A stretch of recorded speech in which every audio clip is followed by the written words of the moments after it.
어느덧 6월 마지막 주일을 맞이했습니다. 오늘도 거룩하신 하나님 앞에 영과 진리로 예배하는 우리 모든 성도님들 가운데 예배를 통해 주시는 하나님의 크신 은혜와 평강이 함께 하시기를 주님의 이름으로 축복합니다. 우리 눈으로 한번, 요즘 눈으로 인사하는 법을 이제 많이 연습을 하시게 되는데, 웃으시면서 참 잘 오셨습니다, 그런 마음으로 한번 눈으로 인사하겠습니다. 주님의 이름으로 환영합니다. 잘 오셨습니다.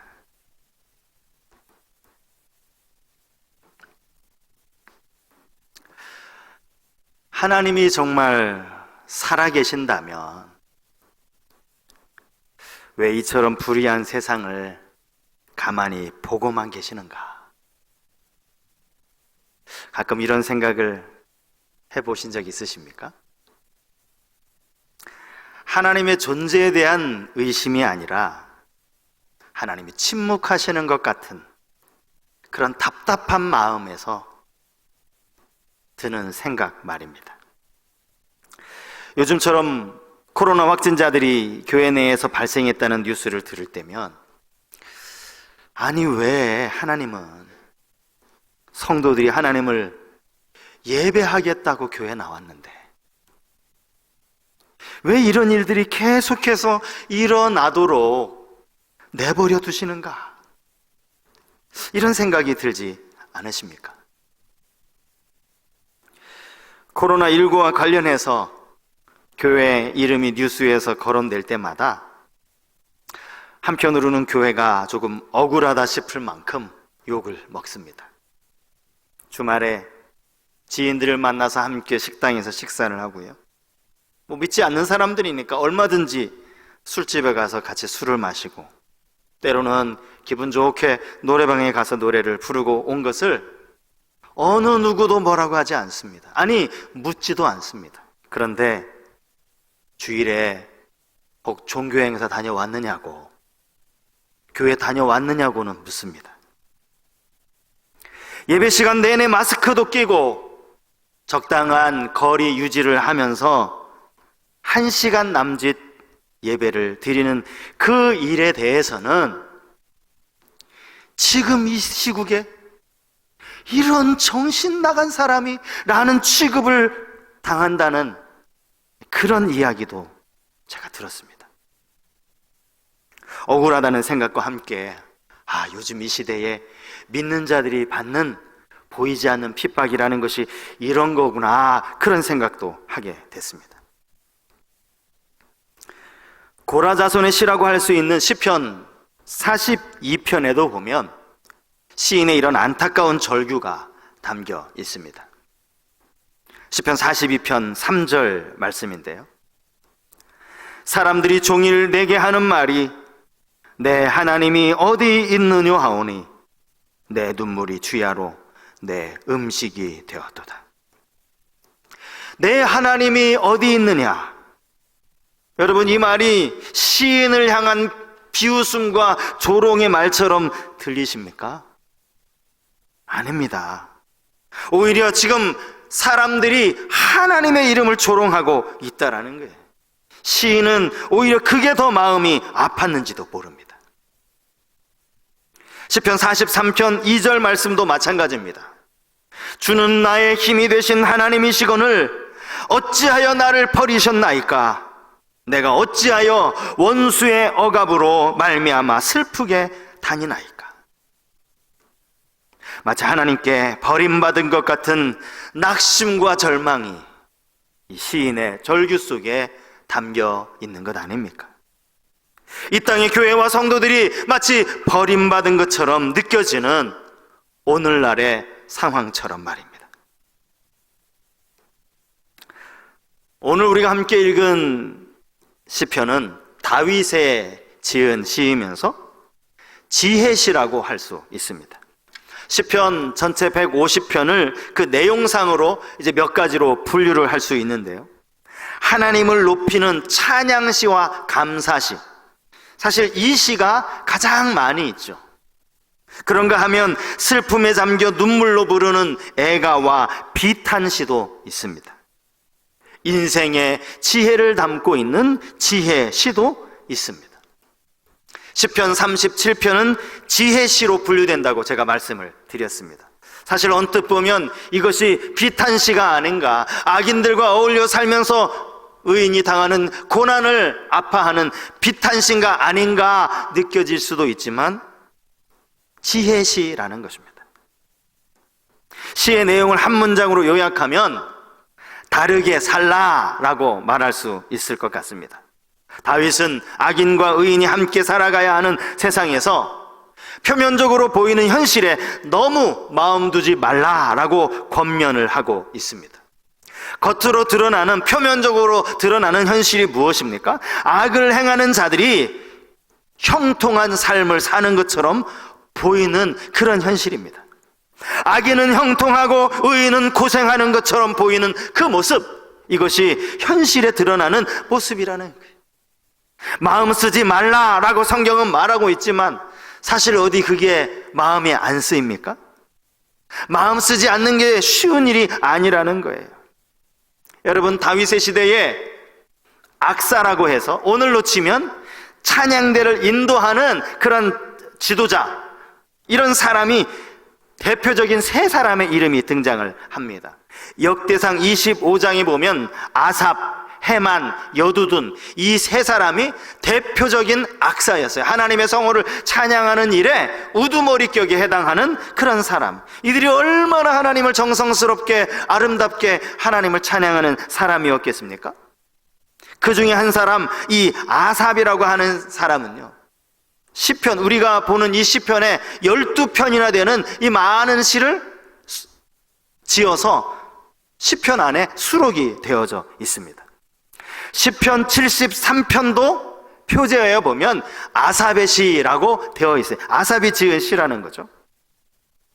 1절부터 3절까지 말씀을 제가 읽어드리겠습니다. 하나님이 참으로 이스라엘 중 마음이 정결한 자에게 선을 행하시나 나는 거의 넘어질 뻔하였고 나의 걸음이 미끄러질 뻔하였으니 이는 내가 악인의 형통함을 보고 오만한 자를 질투하였음이로다. 지금 이 아삽도 우리와 똑같은 마음이라는, 악인의 형통함을 보면서 내가 미끄러질 뻔했다라는 거예요. 4절 이하의 말씀을 계속 한번 들어보시기 바랍니다. 그들은 죽을 때에도 고통이 없고 그 힘이 강건하며 사람들이 당하는 고난이 그들에게는 없고 사람들이 당하는 재앙도 그들에게는 없나니. 아니, 어찌된 일인지 악하고 오만한 사람들은 죽으면서도 고통이 없더라는 거예요. 모든 사람들이 다 당하는 고난인데, 아니, 악한 사람들은 고난도 없는 것처럼 보이더라는 것입니다. 그러니 시인의 마음이 왜 질투가 생기지 않을 수 있겠습니까? 왜 마음이 힘들지 않겠습니까? 하지만 다윗은 오늘 본문의 말씀을 통해서 이런 사람들을 향해서 세 가지 권면을 하고 있습니다. 다윗이 지혜로 주는 세 가지 권면을 오늘 함께 생각해 보려고 하는데요. 그 첫째로는 현실의 상황에 대해 너무 열받지 말라라는 권면입니다. 여기 이 열받지 말라라는 이 말이 듣기에는 조금 세속적인 말처럼 들리실지도 모르겠습니다. 그런데 이 본문에 사용되는 이 불평하다라는 단어의 원어적인 뜻을 찾아보니까 노하다, 화내다라는 뜻만 있는 것이 아니라 불타다, 뜨거워지다, 이런 뜻이 함께 담겨 있더라는 겁니다. 그러니까 불평하지 말라라는 이 말이나 안달하지 말라라는 이 말이나 열받지 말라라는 이 말이 같은 의미의 말이라는 거예요. 다윗이 왜 이런 이야기를 하겠습니까? 이럴 때면 화가 나고 열받는 것이 지극히 자연스러운 감정의 반응이기 때문 아닙니까? 악을 행하는 자들로 인해서 의롭게 사는 자들이 억울하게 손해를 보기 때문입니다. 거짓말로 속이는 사람이 있으면 순진해서 그 거짓말에 속아 넘어가는 사람이 있는 것처럼, 교묘하게 남의 것을 빼앗는 사람이 있으면 순진해서 자기가 가지고 있는 것까지 빼앗기는 사람이 있을 수밖에 없기 때문에 화가 나는 거예요. 그냥 단순히 사촌이 땅을 사서 배가 아픈 그런 정도를 말씀드리는 것이 아닙니다. 성경은 뭐라고 말합니까? 그들은 악을 행하는 자들이고 불의를 행하는 자들이라고 그렇게 말씀하고 있습니다. 그들은 악한 꾀를 이루는 사람들이라고 말을 하고 있는 겁니다. 열심히 땀 흘려서 땀 흘리고 저축해서 부자가 된 것이 아니라 부정한 방법으로 돈을 번 것입니다. 정직한 사람을 마치 멍청인 사람인 줄로 알고 그 사람을 이용해 먹어서 부를 쌓는 것입니다. 그래서 화가 나는 것이죠. 여러분, 이럴 때 어떻게 해야 한다는 겁니까? 본문 8절 말씀이에요. 분을 그치고 노를 버리며 불평하지 말라. 오히려 악을 만들 뿐이라. 불평이 불평으로 끝나지 않는다는 것이죠. 불평이 오히려 자기를 해롭게 할 뿐이라는 그 말씀을 하고 있는 겁니다. 하나님은 이들이 누리는 기쁨이 결코 오래가지 않을 것이라고 말씀하십니다. 본문 2절 말씀이요. 그들은 풀과 같이 속히 배임을 당할 것이며 풀은 채소같이 쇠잔할 것이미로다. 10절 말씀도 마찬가지입니다. 잠시 후에는 악인이 없어지리니 내가 그곳을 자세히 살필지라도 없으리로다. 얼마간의 시간이 지나고 나면 아무리 찾으려고 해도 악인이 어디 갔나 찾을 수 없을 만큼 하나님이 심판하시겠다라는 거예요. 그들이 풀과 같이 말라버릴 것이다.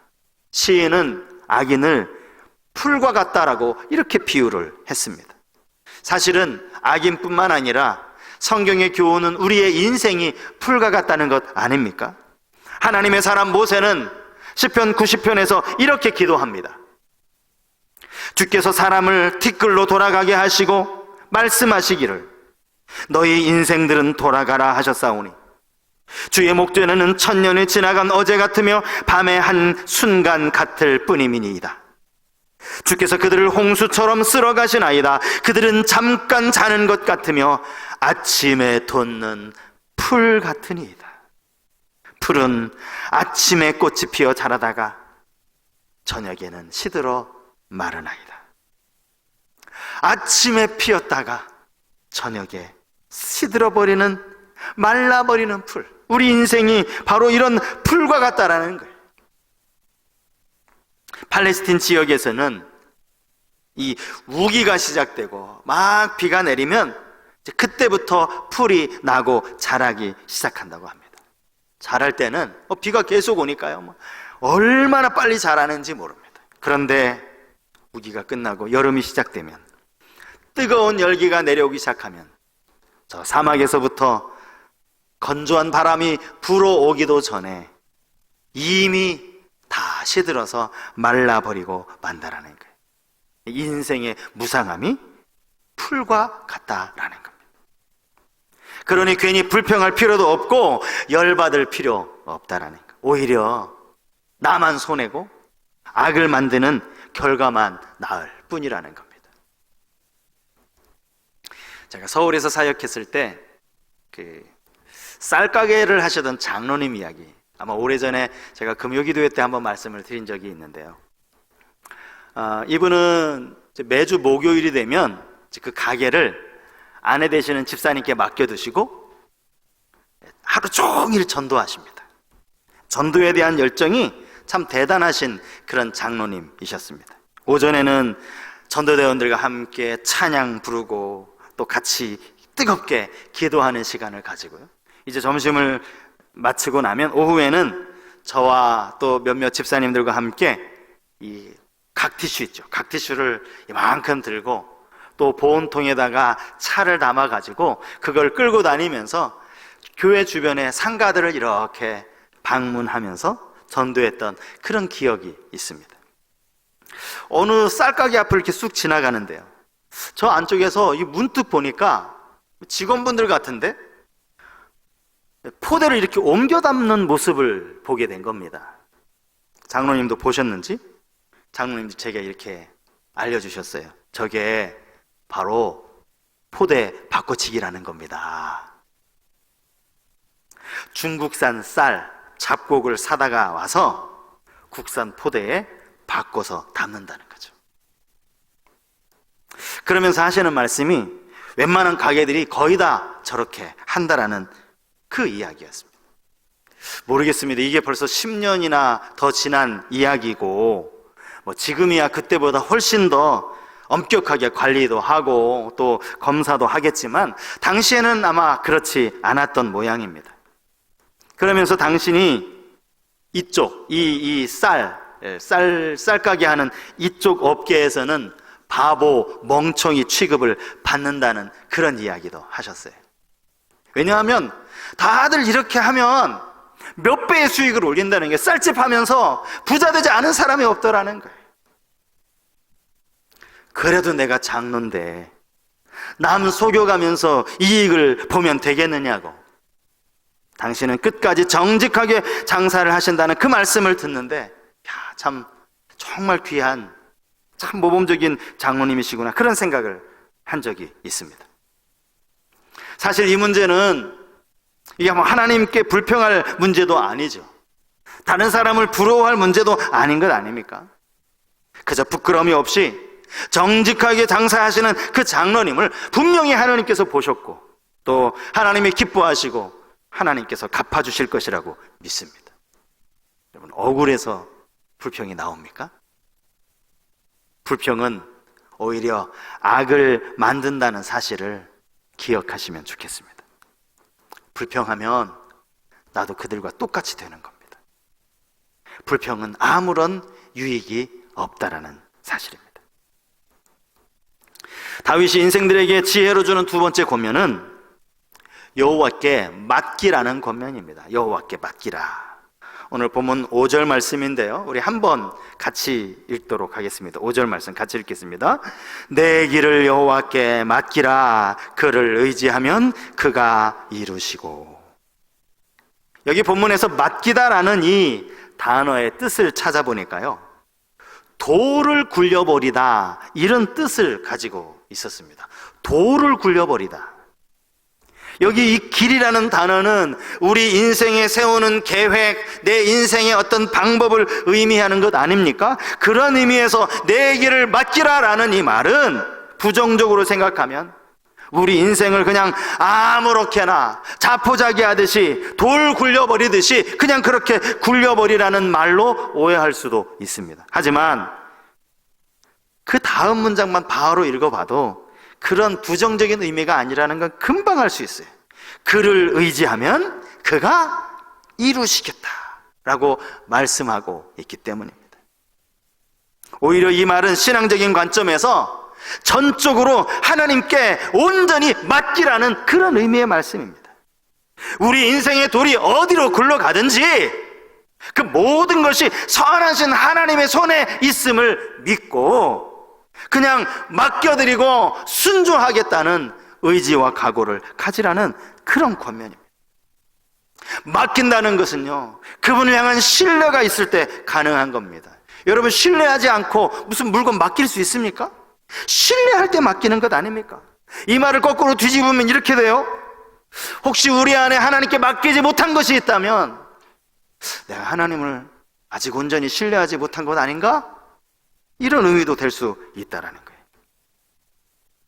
이 권면을 하고 있는 다윗, 사실 다윗이야말로 전적으로 모든 것을 하나님께 맡긴 아주 대표적인 사람이라고 할 수 있습니다. 제가 성경 구절 사도행전 24장 15절 말씀을 한번 읽어드릴 텐데요, 이 구절이 언제 누구에게 한 말인지를 한번 여러분 잘 생각해 보시기 바랍니다. 사무엘상 24장 15절 말씀. 그런즉 여호와께서 재판장이 되어 나와 왕 사이에 심판하사 나의 사정을 살펴 억울함을 풀어주시고 나를 왕의 손에서 건지시기를 원하나이다 하니라. 여러분, 다윗이 언제 누구에게 한 말입니까? 사울에게 한 말이죠. 다윗은 지금 사울 왕에게 쫓겨다니고 있었습니다. 막 쫓기다가 그는 엔게디 광야에 이르게 되었습니다. 사울이 그 소식을 들었어요. 그리고는 성경에 보니까 택한 사람 3,000명을 거느리고 다윗을 죽이려고 쫓아갑니다. 왜 여기 택한 한 사람 3,000명이라고 나왔을까? 제가 현대어 성경을 찾아보니까 여기 현대어 성경이 아주 쉽게 번역이 됐더라고요. 특공대원 3,000명 이렇게 번역이 됐습니다. 다윗 한 사람 죽이겠다고 잘 훈련된 정예 멤버 3,000명을 모집한 겁니다. 그리고 나서 다윗을 죽이려고 쫓아간 겁니다. 여러분, 이렇게 되면 이것은 영락 없이 다윗은 사울의 손에 죽는 것 아닙니까? 근데 참 신기하게도요, 오히려 정반대의 상황이 벌어지게 됩니다. 다윗이 숨어있는 굴에 사울이 혼자 들어왔어요. 용변을 보기 위해 들어온 겁니다. 그 모습을 지켜보고 있던 다윗 주위의 사람들이 다윗에게 말합니다. 이거 하나님이 주신 기회라고, 이게 하나님의 뜻이라고, 사울을 죽이는 것이 하나님이 당신에게 주신 기회라고, 이 시간에 사울을 죽여야 이제 더 이상 도망 다닐 필요가 없게 될 것이 아니냐고 막 다윗을 부추기기 시작했습니다. 하지만 다윗은 사울을 죽이는 대신에 그의 겉옷자락을 자릅니다. 아무 영문도 모르고 자기 볼 일 다 보고 저만치 걸어가는 사울에게 한 말이 제가 읽어드린 그 말씀이에요. 모든 판단을 하나님께 맡기겠다라는 말입니다. 내 개인적인 생각이라든지 주위 사람들의 권유라든지 그것이 아니라 오직 하나님의 뜻에 맡기는 삶을 다윗 스스로 선택한 겁니다. 여러분, 그렇지 않았더라면 당장에 사울을 죽이고 나면 일이 너무나 쉽게 끝나는 거예요. 더 이상 도망 다닐 필요가 없는 겁니다. 다윗이 그렇게 하지 않은 이유가 뭡니까? 하나님의 뜻에 맡겼기 때문에. 여러분, 결국 그렇게 다윗이 사울을 살려주잖아요. 그런 다음에 다윗은 또 사울에게 쫓기는 신세가 됩니다. 또 다시 쫓기고요, 두 번째 사울을 죽일 수 있는 기회가 주어졌어요. 어떻게 했습니까? 또 하나님께 맡겨요. 내가 터치할 것이 아니다, 하나님께 맡기는 거예요. 여러분, 다윗이 용기가 없어서 그랬을까요? 천만의 말씀이요. 다윗은요, 골리앗 앞에서도 용기가 100배였던 사람 아닙니까? 보복이 두려워서요? 다윗이 잘못한 게 뭐가 있습니까? 사울이 오히려 자기를 죽이려고 했는데, 그가 고백한 대로 그가 하나님을 전적으로 신뢰했기 때문에, 하나님께 모든 것을 맡겼기 때문에 이렇게 행동할 수 있었다는 거예요. 여러분의 어려움을 하나님께 맡기면 하나님께서 그분의 선하신 뜻대로 이루어진다는 사실을 믿으시기 바랍니다. 제가 쉬운 성경으로 본문 5절을 다시 한번 읽어드리겠습니다.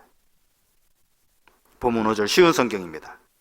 여호와께 여러분의 길을 맡기고 그분을 굳게 믿으십시오. 그리하면 주님께서 다 이루어 주실 것입니다. 여러분, 시편 37편은요 다윗이 노년에 지은 시라고 그렇게 되어 있습니다.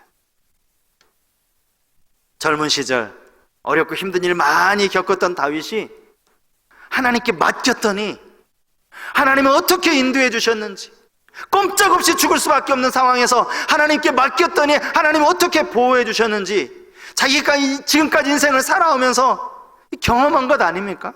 자기가 실제로 경험한 것들을 지금 자신 있게 이야기하고 있는 거예요. 맡겨라, 맡겨. 그러므로 여러분, 이 권면을 꼭 기억하실 수 있기를 바랍니다. 본문에서 볼 수 있는 마지막 지혜의 권면은요, 여호와를 기뻐하라는 것입니다.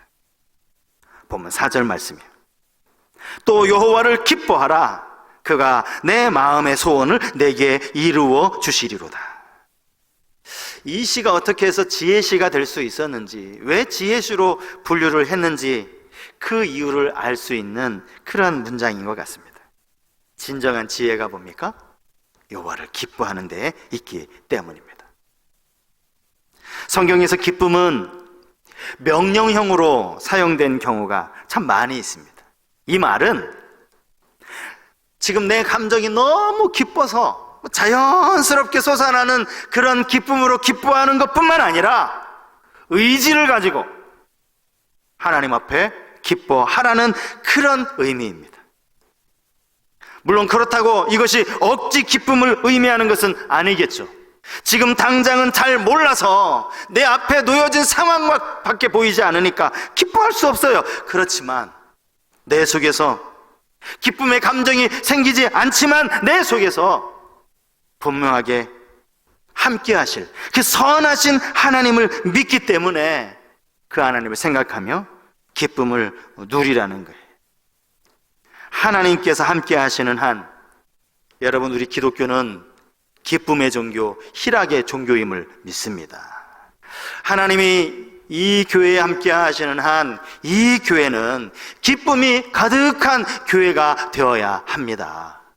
하나님이 함께 하시는 한, 우리 그리스도인들의 삶에는 늘 기쁨이 넘쳐야 한다는 거예요. 제가 앞에서 아삽의 시를 앞부분만 말씀을 드렸어요. 이 악인이 이렇게 형통할 수 있나? 아니, 저 사람들 어떻게 고난도 안 당하는 것 같아? 라고 막 낙심하면서 마음이 힘들다는 이 아삽의 고백을 제가 읽어드렸는데, 그건 시편의 앞부분이에요. 뒷부분을 읽으셔야 됩니다. 자, 시편 73편 17절 이하의 말씀 제가 읽어드리겠습니다. 하나님의 성소에 들어갈 때에야 그들의 종말을 내가 깨달았나이다. 주께서 참으로 그들을 미끄러운 곳에 두시며 파멸에 던지시니 그들이 어찌하여 그리 갑자기 황폐되었는가? 놀랄 정도로 그들은 전멸하였나이다. 아삽이 처음에는 마음이 너무 힘들었는데 성소에 들어가서 깨달았다는 거예요. 악인들의 마지막 모습을 본 것입니다. 기쁨으로 그의 시편이 끝나는 것 아닙니까?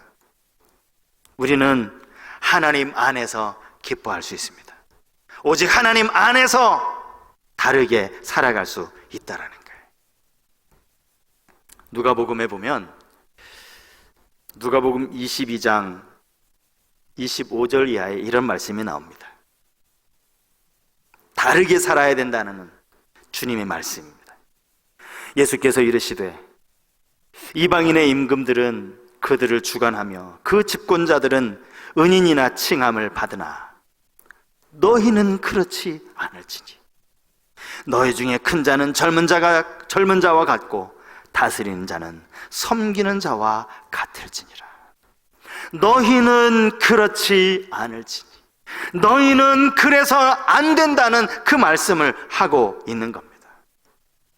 어쩌면 이 이야기가 조금 듣기 싫은 이야기처럼 들릴지도 모르겠습니다. 하지만 반드시 우리 귀에 들어야 할 메시지입니다. 우리는 절대 그렇게 살아서는 안 된다는 것입니다. 악인들이 형통하다고 그것을 부러워해서 안 된다는 것을, 우리는 다른 사람들이기 때문입니다.